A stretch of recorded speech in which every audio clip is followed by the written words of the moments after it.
CNN has learned that Prime Minister Benjamin Netanyahu is meeting with his war cabinet just ahead of what they anticipate could be a potential attack from Iran. It comes after an Israeli airstrike hit the Iranian consulate in Damascus, Syria last week, killing a dozen Iranian military officials.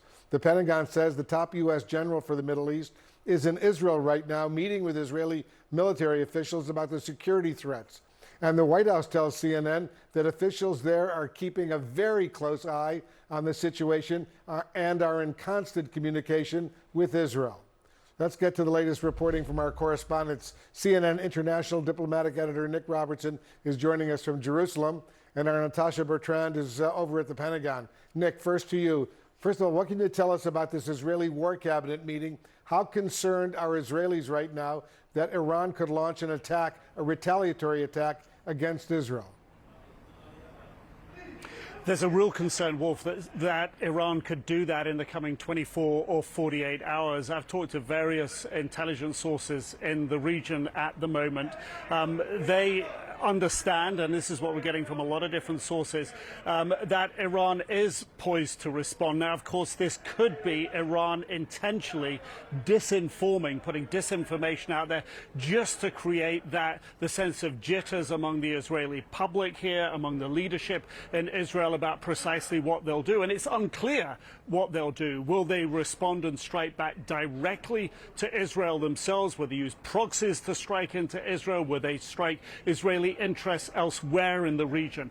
That's a question on people's minds at the moment, but that strength and show of unity and support between the United States and Israel is on display today at the Hatzor Air Base in the south of Israel. The CENTCOM commander, General Eric Kurilla, there with Yoav Gallant, the Israeli Defense Minister, the Deputy IDF Chief of Staff, also there.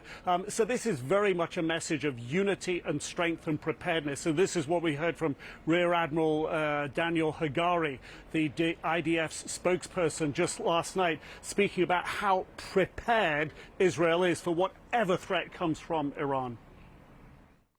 We're highly alert and prepared for a wide range of scenarios and are conducting a situational assessment. We're ready in both defense and offense with the various IDF capabilities and strategic partners.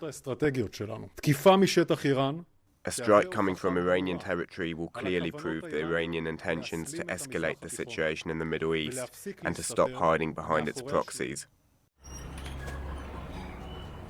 And I think you get a level of the understanding of how this concern is shared jointly between the United States and Israel, the State Department and the embassy here, warning staff not to stray beyond the sort of Tel Aviv area, Jerusalem area, Beersheba area. Stay in those areas.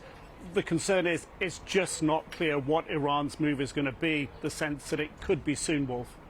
Yeah, there's a lot of concern, and those the U.S. Embassy and other embassies in Israel as well are issuing warnings to their citizens to stay put, basically, and start worrying about the potential. Let's hope it doesn't happen, about the potential of this war escalating big time between Israel and Iran. Natasha, I want to go to the Pentagon with you for a moment. The top U.S. military commander in the Middle East, the commander of the U.S. Military Central Command, is in Israel right now. We just heard Nick talk about that. What do we know about his trip, the coordination that's going on between the United States and Israel in anticipation, in fear of a full-scale Iranian retaliatory response?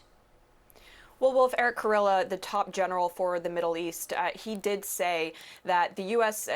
and the Pentagon did say also that the U.S. stands with Israel against any potential attack that Iran might launch against the Israelis. And President Biden made this very clear as well, that they are in constant coordination with the Israelis to prepare for the possibility that they do launch some kind of attack directly on Israeli soil. And according to a readout from the Israeli side, General Eric Kurilla, he did meet with Yoav Gallant today to discuss readiness for an Iranian attack against the state of Israel, which may lead to regional escalation. So clearly all sides here are bracing for the possibility that this escalates into a full-on conflict between Iran and Israel. However, U.S. intelligence assessments, as we reported a little bit earlier in the week, they assess that this is more likely to be carried out by Iranian proxy forces in the region rather than from Iran directly. And that is for a number of reasons, but most prominently is because the Iranians don't necessarily want want to get involved in a full-blown war with Israel that the U.S., as they have stated publicly, would then come to Israel's defense with. So